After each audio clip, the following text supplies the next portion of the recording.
12 dars yaxlit songacha qo'shish 31 qo'shilgan 9. Ega vasfini qaraymiz. 7-misol.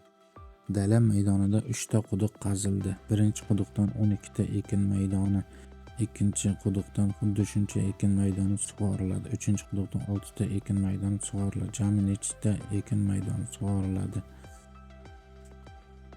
Xo'p, birinchi quduqdan 12 ta. Yozaylik.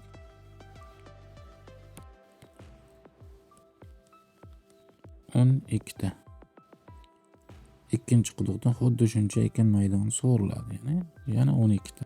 Qo'shildi 12 ta. Uchinchi quduqdan 6 ta ekin maydoni sug'oriladi. Qo'shamiz 6 ta. Jami nechta ekin maydoni sug'oriladi? Shularni qo'shib topamiz. 12 ni qo'shsak 24 edi. Qo'shsak 6 ni bu bo'ladi 30. 30 ta. Jami nechta ekin maydoni sug'oriladi? 30 ta degan javobni beramiz. Keyingisi 8-misol hisoblang. 9 detsimetr bo'ladi bu. 21 ga 9 ni qo'shsak 30 detsimetr bo'ladi.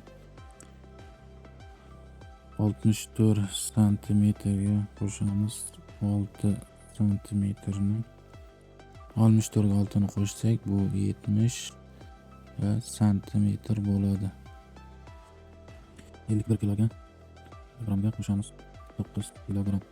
51 ga 9 ni qo'shsak 60 bo'ladi. Demak 60 kilogram. Keyingisi 77 kilogramga qo'shamiz 3 kilogram bo'ladi. 77 ga shuni qo'shsak 80 kilogram bo'ladi. 83 litrga qo'shamiz 7 litrni. 83 ga 7 ni qo'shsak bu 90 litr bo'ladi. 45 litrga qo'shamiz 5 litrni. 45 ga 5 ni qo'shsak 50 bo'ladi. 50 litr. Keyingisi 32 detsimetrga qo'shamiz 8 detsimetrni. 32 ga 8 ni qo'shsak 40 bo'ladi. 40 detsimetr. 23 santimetrga qo'shamiz 7 santimetrni. 23 ga 7 ni qo'shsak bu 30 bo'ladi. 30 santimetr. 52 litrga qo'shamiz 8 litrni. 52 ga 8 ni qo'shsak bu 60 bo'ladi. Demak 60 litr. Rahmat e'tiboringiz uchun.